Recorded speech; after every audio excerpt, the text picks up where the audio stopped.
Have you heard the old saying, don't judge a book by its cover? But that's what people do, right? We judge everything by outward appearances. In my experience, a great album cover can make or break the decision on whether I buy an album. So go on a journey with me as we look at some great album cover designs and talk about why I believe that you need a personal designer for your album artwork. This is Judged by the Cover. Hey everybody, welcome back to the Judged by the Cover podcast. I'm Josh. I'm Phil. And Phil, we are talking about something really fun tonight. It is the Grammys. Oh, yeah. And we're not going to be talking about all the Grammys because, I mean, honestly, Phil, do people even care about like award shows and the Grammys? Like, do we care about this stuff anymore? No. Look, I think the numbers have shown like people aren't really engaging. They're still putting these events on because obviously it's a mechanism, right? It's a mechanism. It's an event. It sells records. Like when I was a kid, a teenager in the 80s, and Michael Jackson was just killing it. And, Off the Wall came out, and then Thriller came out, and he was just winning, dominating the charts. I thought the Grammys, like, okay, that's like the Olympics for musicians. And I want to be part of that. So my crazy self moved out there when I was 19 years old because, for different reasons. But that's like, I thought it was all legit. Now I think it's more like a mechanism to help showcase certain artists and sell records. Yeah. And we are going to be talking about specifically one of the newest categories of the Grammys. They finally have a category for Best Cover Art, which is pretty awesome. That's pretty cool. So this is the first time in 68 years. 68 years it said on their press release at Grammy.com. Yeah, so we're going to be talking about that. But before we jump into the meat of the episode, we just wanted to take a minute and acknowledge an artist, Brad Arnold. He was the lead singer of Three Doors Down. Sadly passed away from cancer last week, February 7th. And so he was one of those voices. So I'm millennial here. Grew up listening to basically all the Three Doors Down hits. And even if you don't really think you know who Three Doors Down is, you've heard at least one of their songs. We got to go down kind of the rabbit hole of listening to a few of the songs here because Phil knew he's like oh yeah, Kryptonite and stuff like that. And I listed off a couple of songs like Here Without You. Yeah. And man, just so good, like the songwriting. Oh man, and the quality. Well, just great music. Yeah, it really brought me back to that time. Yeah, 100%. And so, just wanted to take a minute and just kind of just say thoughts and prayers for Brad's friends and family. That's awful. I'm almost 37, and so just think of him being only 47. It's just like, gosh, that's young, man. It's way too soon. But really just, grateful that it's almost been 2 years ago now. I got to see them out on tour with Creed. And so to get to hear those songs live and really cool, he was a man of faith and was just really, just outspoken about it. So like throughout the whole concert, he was talking about it and just talking about how God changed his life and really just kind of appealing to, the audience and stuff like that about his faith. So, just really sad, just cause, such a powerful voice and, just in songwriting and stuff like that. So yeah, it's a mark in time too. It's, we grow up with these artists and they're such a part of our, your young life, right? Your teenage life. Yeah. You probably bought the CDs. You had these life experiences when you were a young guy to these songs. I mean, I remember Kryptonite and just think, man, this guy's just rocking. Yeah. I think we had just had our second daughter, so I was in the throes of fatherhood. Yeah. I was like, and I don't want to say hung up my hat in music, but I hung up my hat because we're raising these kids. Yeah. And I was like, wow, this guy is just like the new sound. I was so impressed with that song. It's just such a rocker.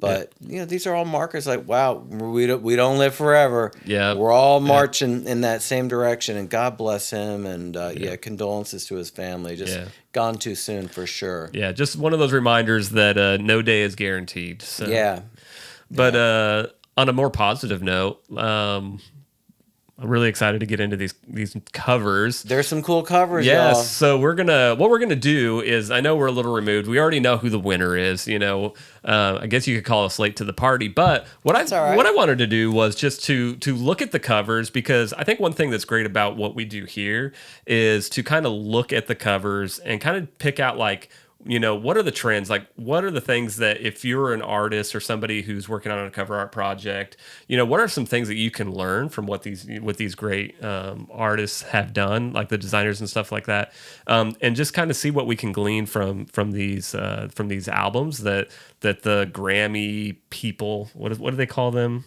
Well, the Academy. The Academy. I knew there was. You can call yourself whatever you want. They call themselves the Academy. The Academy. We maybe try and kind of guess, what were they looking for in these album covers. And there's one like really big thing that I can't take credit for this. I saw another creator talk about something specific about all these covers, and we'll get to that here in a minute. But first, let's take a minute to thank the sponsors of the show, and then we will be right back. Judged by the Cover is brought to you by JW Creates. JW Creates is your local graphic design source that specializes in cover art, logos, and websites for bands, musicians, podcasters, small business, and solo entrepreneurs. I love to hear your story and to help bring it to life through the art of graphic design. To learn more and connect with me, go to jwcreates.com, check out my work, and use the form at the bottom to tell me more about your project. Let's work together to bring your story to life through the art of graphic design. All right, guys, we are back. So we are jumping into the nominees, the albums that were nominated for Best Cover Art. And like we said in the intro, brand new category for 2025. Is that right? Yeah. And there's always been a category for like the packaging, which covered everything. It was like the physical medium, and really it was like the entire branding around it, which is important, obviously, when it comes down to it. But I heard one person talking about this, just how crazy it was that this is the first year for this category. Yeah. And they were talking about how, we've been living in this streaming world. We've been interacting with music directly from like our phones, more than like physical medium, even with like this resurgence of vinyl and even cassette tapes. Primarily, we are interacting with music on a daily, through streaming services. Yeah. And the doorway to the music is the cover art. And so, they were just kind of pointing out that, like, it's been a decade of streaming services and we're just now getting this category. So just kind of like we're a little late to the party, or the Grammys is late to the party. But, that's a long time, 68 years. For me, somebody that loves cover art, loves creating cover art, it's really exciting that, like, okay, finally, they're paying attention, I guess there's an interesting clip too in this category where the writer of this, there's an article on Grammy.com that you can read about this, where they said, like, you may have never have purchased the actual album, but it's such a part of our cultural fabric that it. Like, when you say Michael Jackson, Thriller, you can see his image laying down the white suit. Yep. And then if you open, they call it the gatefold, you see him there with the tiger, like he's got like a baby tiger or something with him, all laid out like across the whole thing. And so some of these albums are so iconic. They're a part of our culture. Know it whether or not you're a fan. Like we were talking about Three Doors Down. It's like, you probably know the song Kryptonite. Exactly. Even if it's not your jam, Yeah, you've heard it. Yeah. Yeah. Yeah, so I figured what we would do is we would start from the winner and then just work through them and just kind of talk about them, point out things that we either like, dislike, all that fun stuff. And so since everybody already knows who won, we'll just start with Chromakopia. Did I say that right? Chromakopia. Yeah. Tyler, the Creator. So I know of Tyler, the Creator, and him and maybe one other artist is the only like actual artist that I recognize out of the whole bunch. But I know him to just be like a very just maybe overly creative. I don't know. I kind of remember when he broke. I forget what Grammy it was. I was actually still living in Los Angeles, and I definitely got like he's a total avant-garde. He's an artist guy, those vibes. Like doing really weird stuff with his like some cubed headgear and suit and all this crazy he stuff. like gets into like full character for albums. Yep. And it's like he almost changes his persona for these albums. Yeah. And I think they kind of touch on that a little bit with this cover. So Chromacopia, it's the inaugural Best Album cover for this category. And the image is just very striking, right? So it's very sepia toned, and you've got Tyler, and he's kind of, I think they call it, like, he's almost got like horns in his hair the way it's, and then he's wearing this mask, and I think that's kind of for me, the most striking. It just feels so, I don't know, it almost makes you feel like unsettled. It's unsettling. It's so crazy. It's unsettling, but you almost can't not look at it. Mm-hmm. It's intriguing.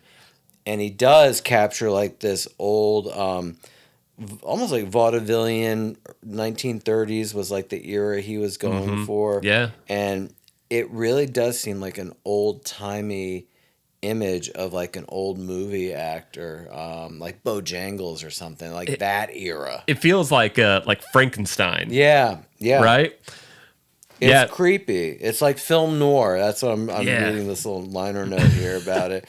He wanted to channel the film noir of 1930s and 1940s, and he even brought a screen test from an unnamed Alfred Hitchcock movie to the set for inspiration. I mean, I think they nailed it.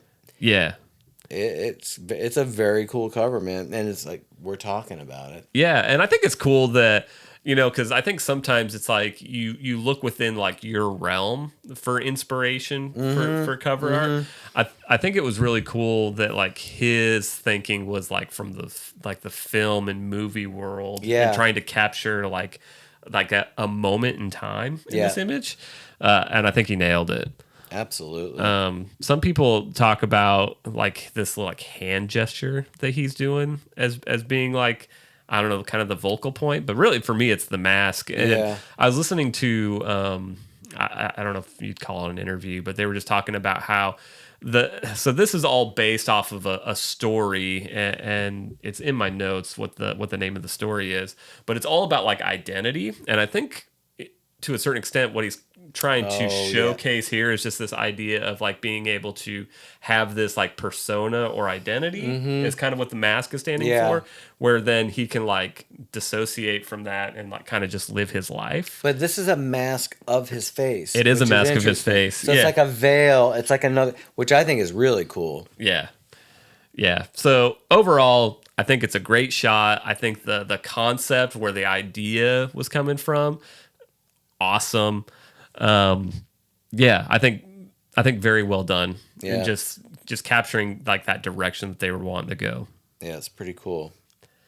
And I would say that I understand why they picked this as a winner, but I think the next one is probably my favorite of the bunch. Okay. We ready to move on to the next one? Let's get into it. I'm already looking at it. All right. So I kept wanting to call it D-Joe, but it's just Joe, right? Yeah. And remind me again, this artist, he actually is an actor, right? Correct. He's a star in Stranger Things, and he's so good, man. He's so good. His name is Joe Keery. Really good actor, and go figure, he's a great musician, too. Yeah, come on. I had never listened to any of his music, but when we first got in the room here to record, Phil was jamming some of it, and it just has, and I think this is kind of the Stranger Things vibe, right?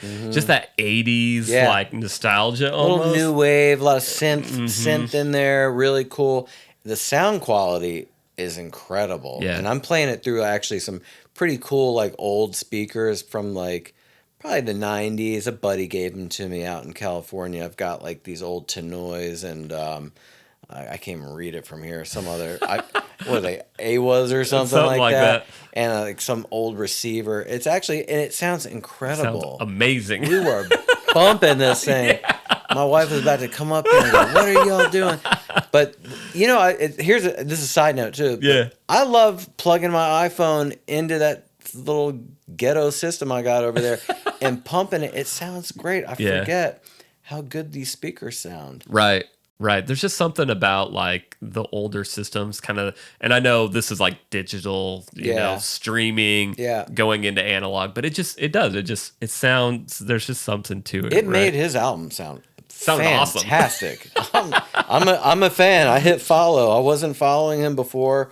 And, you know, I'm an actor too. I really do love what he does on Stranger Things. He's so good. This is just like a cherry on the top that he put an album out. Yeah. And this album cover, or the cover art for this one, it couldn't be completely different from the first one, right?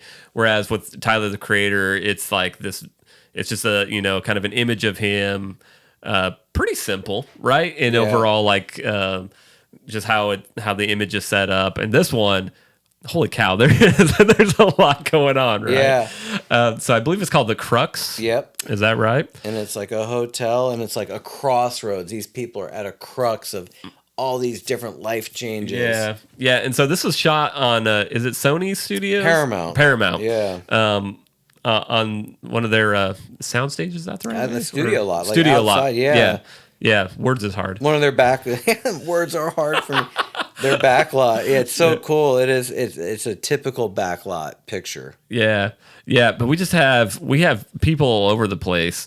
So first thing I'll point out is actually not a person, but up at the top, do you see the plane pulling the little banner behind it? Yeah. And I think it said, like, I'm sorry, Cindy. I love you. And I love you. Yeah. Yeah. And then we've got people hanging out of windows, I believe. And that's Joe hanging out of the window. So Joe's wearing a white, like, 70s suit, and he's hanging from the window of the hotel. But you also have people just like hanging out the windows. It looks like they're like yelling at each other, possibly. Yeah, there's some people making out. But you know what's cool? He said that he had done like a minimalistic album cover on a past project, and that he really wanted this thing to just be packed with all these different stories. I really like this maximalist. Maximalist, yeah. I like this guy in the yellow shirt that's holding the cup, just pointing at the camera. Like I like that dude. Yeah. There's a guy coming out of a manhole cover. Oh, I missed that. Let's see. This is fun. Yeah, that's cool. It's like, oh, I see him. Yeah. Do you remember? Cool. Your kids probably had these books. Do you remember the Where's Waldo books? Kind of. Doesn't this feel like a scene out of one of those? Yeah. Those books. Yep. It's like, am I trying to look for someone specific? There's like a UFO over there. Oh, cow, yeah, look at that. So there's a lot going on. And for those of you that are just listening, you're not watching the video on YouTube, go to YouTube and just search for Judge by the Cover podcast. You can see the video there, or on my website, I'll have all the digital media there where you can pull it up and see this. You've just got to see this. It's just chaos. There's just so much going on, and it's just like you can feel like just the busyness and almost like this like just kind of the craziness of like what you said. It's the crossroads of all these people. Yeah, kind of neat. I love that. It's fun. Yeah. Yeah, overall, just fun. I love that everything's going on in the image. This is 10 out of 10. It is love a 10 out of 10. Yeah. If I was on the Academy, this would have been my pick? vote. Yeah, 100%. Yep. If we're just talking of the group that they've got here to choose from, this would have been my pick. I love it. Yeah. I love it. Yeah. Was there any other fun notes on this one? He just had like a little mouse dressed as like the bellman of this hotel in there somewhere. I'm looking for it. I can't find it. And it seems that like a lot of fans really they're like digging into this like Easter eggs. This is almost like playing on, you know how the Swifties, they like dissect every little thing that Taylor does. Yeah. I think people kind of like that. And I think that's what takes like some of this stuff. It makes it way bigger than it is. It's like the Easter eggs and like digging into it. And like, were these things intentional? Is he trying to say something with all this imagery? Like that kind of stuff is really fun and cool. It gets you engaged. Now it makes, you know what it does for me? It makes me really want to dig into this album more. Right. You know? And even like, you know, get into the lyrics. Like, like, is he talking about, you know, the belt, you know, the mouse bellboy, you know, like what does that mean? Yeah. Yeah. No. I agree. 100%. 10 out of 10. And I think it's cool that he shot at Paramount, which is a really historic lot. It's probably one of the oldest lots in Hollywood. At one point, it was Desilu Studios, because Desi Arnaz and Lucille Ball bought the studio and owned it. So it's got like this really great television history to it. Yeah. It's really cool. If you're into Hollywood history, it's kind of cool too. Like there's an added layer there. Yeah. Yeah. All right, what else we got? All right, so the next one, we're going to look at Bad Bunny, and gosh, I don't even know if I can even try to to pronounce. Is it Debí Tirar Más Fotos. What he said. I wish I took more photos. Yeah. Yeah, so this one's a little bit of a head scratcher for me, like how this got into like, into the group. Yeah. I do love kind of the idea behind this. So from what I read, Bad Bunny was kind of the art director on this. So this was kind of his idea, his concept. And so, I know fans are speculating that this is, the two chairs has something to do with like a breakup with his, his like I guess longtime girlfriend or something like that. But he says that the imagery is really just kind of like a love letter to his home country, Puerto Rico. Okay. So we have these two white, I think they call them like monoblock chairs, sitting in front of a banana tree. And I think this is just kind of a picturesque, like what you would see in Puerto Rico, I think is kind of what he's trying to show here. And fun fact, these stupid little white chairs, did you know this is like the most sold piece of furniture in like all of history? Is Really? that stupid? That chair. Because you find them everywhere. Yeah, they're you everywhere. find them in the suburbs in America. You find them in the slums of India. Wow. I don't know who designed that chair, but that thing is everywhere. Yeah. Just a fun little They little buckle fact. on you too after a while. You gotta be careful. I think I've wiped out in that chair. Oh yeah, before. they sit out in the sun and just bake, and Yeah, then like something. you sit in them a little hard, and they're gone.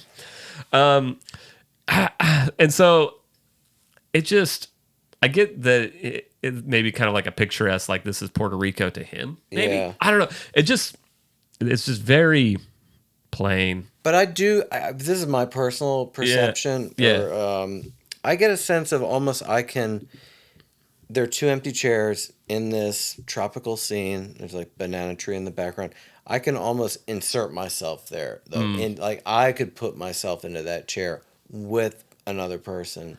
So in a way, it's almost like, sure, maybe it is about a past relationship of his, but I get a sense of it. Maybe it's an invitation to maybe insert yourself into his world and have a seat. Well, and especially like I guess when you're listening to like the music, like Yeah. almost like you could see yourself in the Yeah. seat, like. Yeah, you might just be chilling in the backyard, Yeah. drinking a beer or whatever, listening to music. Yeah. Yeah, I don't know. It's interesting. It's arty. Is it my favorite? Not really, but maybe if I get into the whole album, maybe I'll understand more. Yeah, and this could be one that, and I know we're talking about cover art, right? And that's just the beauty of this category. I could see this that like if you had the vinyl or like a gatefold of some sort, and there was more imagery to go along with it, that would maybe pull it together and make sense.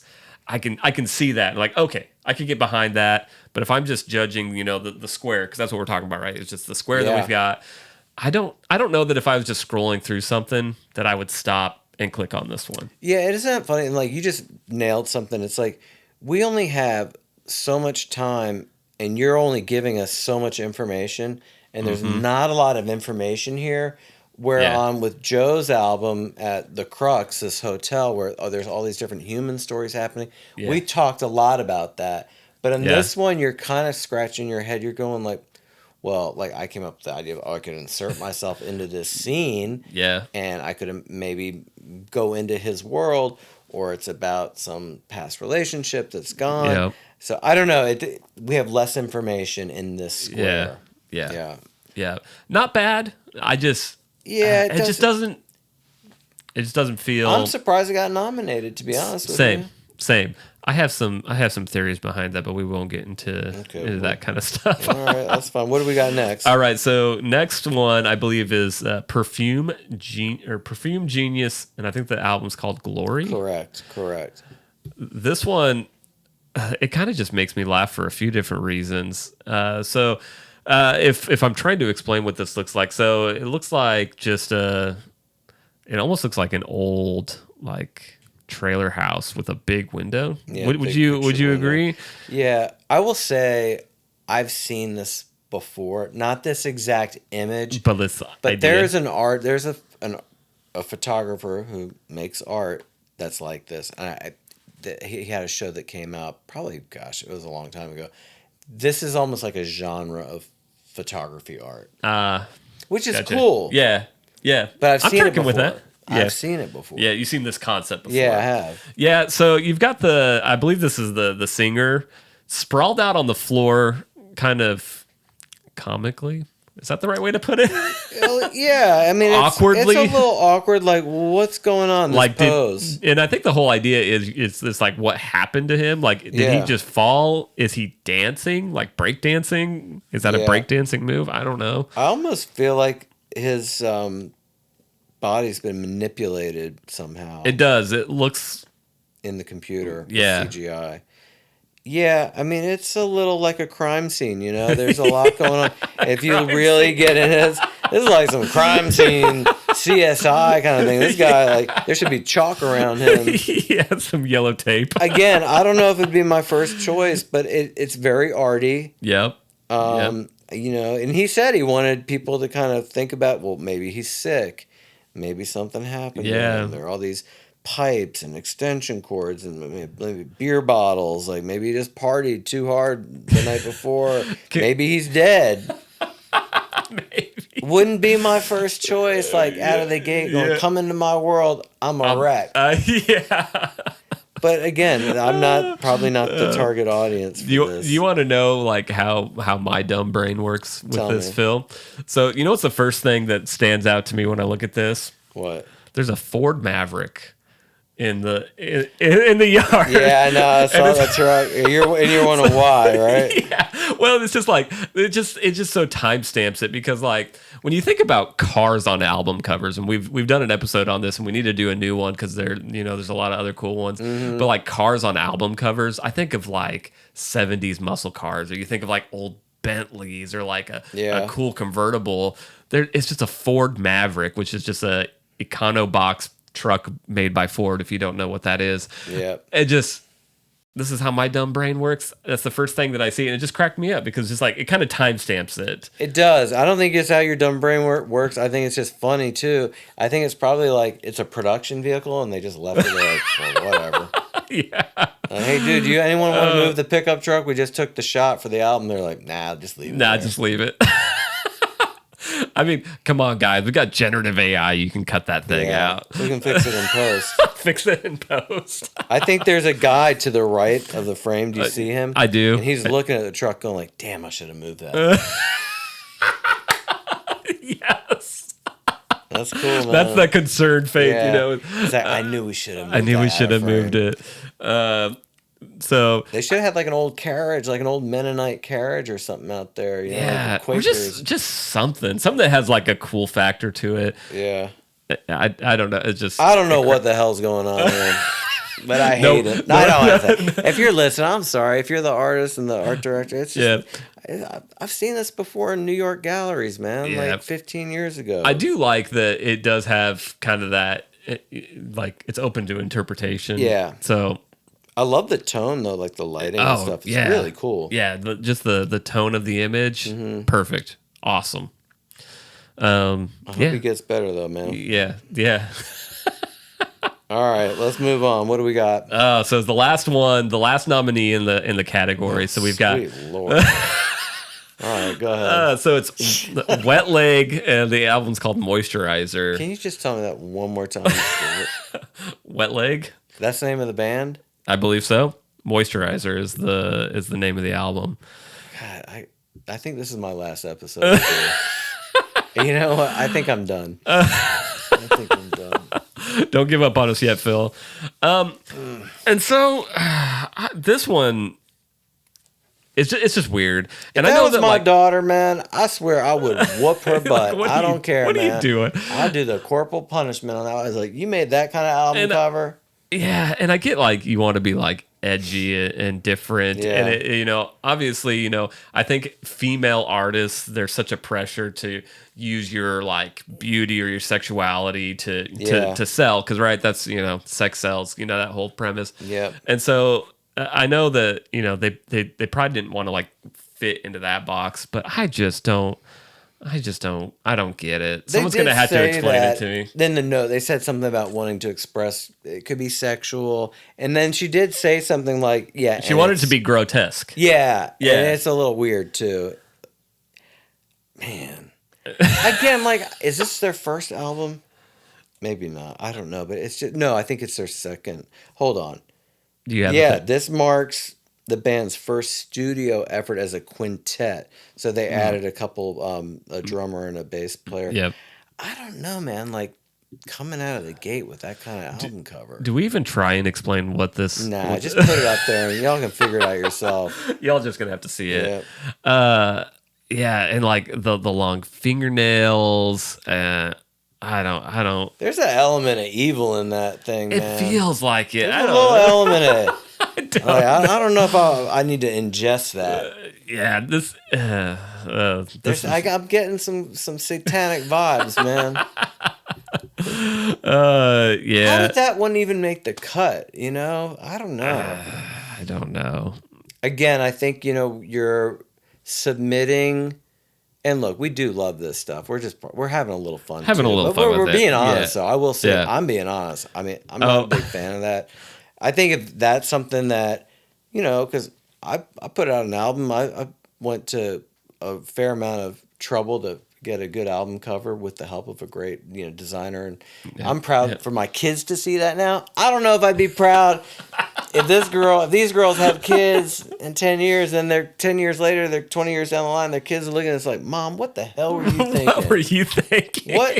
What kind of satanic poison were you drinking that you would make this kind of album cover and think it would sell? Yeah. Push some units. The singer, I believe, made the comment that they wanted it to look feral. And I think that they succeeded. Well, mission accomplished. Is that the last one? That was the last one. We're going to end on that? No. So, okay, thank God. I'm going to close this because I need to do an exorcism in this room after this episode. This is my last episode, by the way. No, Phil, don't quit on me, man. So yeah, I think overall, there was some really creative works in the bunch here. Yeah. I think that the Tyler, the creator, Chromakopia. Strong, man. It's an engaging image, man, for real. It is, and I think it really does capture just that feeling, that emotion. Like I said, I instantly was like, this feels like the Mummy, or not the Mummy. I'm gonna listen to that record. I will listen to it. I bet you there's some great music on there. He's just weird. I should probably listen to it too, but isn't it a funny thing? When we know something is weird, if you've ever been to somebody's, come to my art show, and your friend's a total whack job, right? And you're like, I'm gonna go, and you go, and you're like, why did I say I was going down here? My buddy's just wacky and crazy and weird, but we feel like it's not fear of missing out. It's fear of oh, do I not appreciate art? Right. But you can say that something is just crap. You know what I mean? You can say that. Yeah, and I mean, art is very subjective across the board. And, if somebody finds some value and beauty in it, then, by all means. And it's fun to talk about it. It is. And it is fun to have a little fun with it. Yeah. I mean, it's an engaging cover. It's weird. You're right. It's weird. Yeah. It's weird. I don't know how I feel about it. But Phil, did you notice there was a pretty strong theme in all 5 of these? Did you catch it? Ooh, hold on. I'll give you a minute. I need the Jeopardy music. Yeah, that the people, we know there are no people in Bad Bunny's one, right? But that these people are either going through something or they're disguising themselves a little. Maybe am I getting close? Well, you're going a lot deeper than I'm even shooting for. But no, I would agree. There is except for the one, there's no text on any of these. There's no song name. There's no artist name. Did you notice that? But how about the Crux Hotel? That's the name of the hotel, but that's the name of the album. Yeah, there's no artist name on that. Yeah, there's no text on any of these except for the Crux, which is the sign on the hotel. So how would you know who you're buying? How does that work in the world of commerce? It's like the White Album. Yeah, you just know it's the Beatles. Right. Yeah. Yeah. So I thought that was very interesting, and so and I haven't had a lot of time to like really process out loud with this, but obviously Tyler the Creator, you recognize him even though there's the mask, right? It like makes you go like, huh? But like you recognize, so he kind of has his brand, right? I think that's where maybe the Bad Bunny one, I'm just like, there's nothing telling me like who is this or what to expect. So if you're literally just scrolling through like a playlist and you're just seeing the cover art and maybe a song name, there's nothing that like tells you what to expect here, except for you kind of get the idea that this may be tropical or something like that. But yeah, so no artist name, no text on any of them.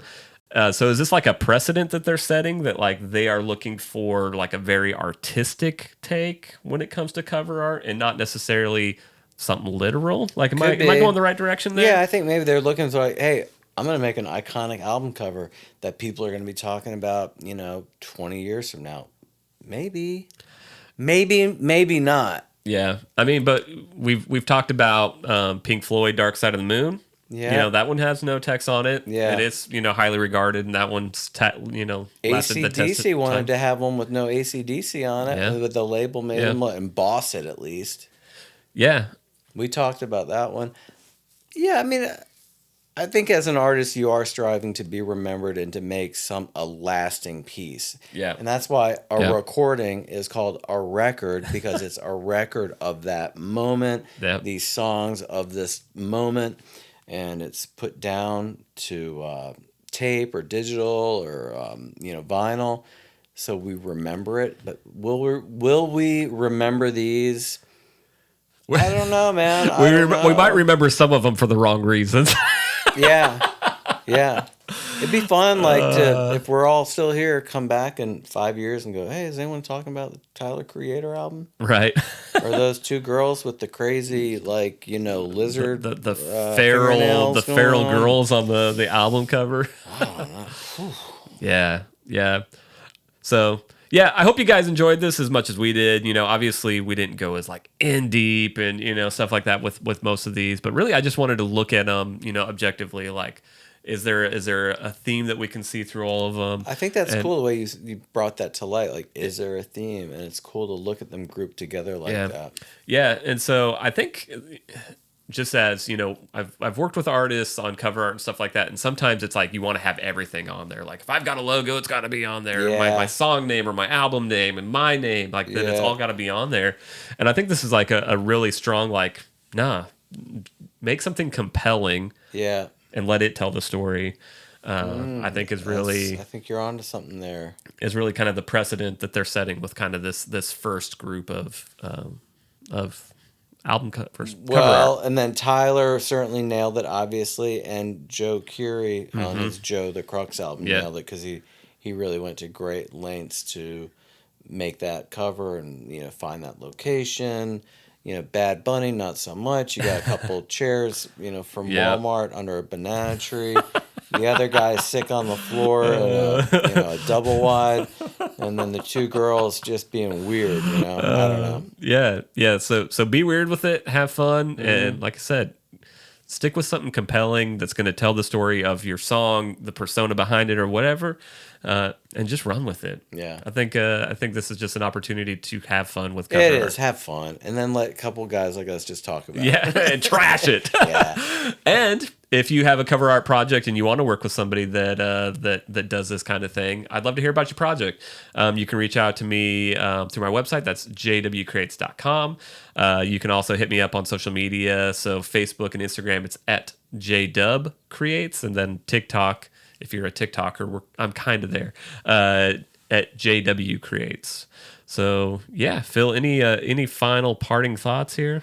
I'd say try to listen to some of these albums. I'm Check 'em out. already blown away by what I've heard. Some of the songs are fantastic. So Yeah. I bet you I'd be singing a different tune if I listened to every track on every album. You know, I'd be like, Yeah. oh, now I understand why they did the 2 chairs under the banana tree. Yeah. I bet you that'll happen, and it might. So Maybe we do yeah. a follow-up. To be fair, we might do a follow-up.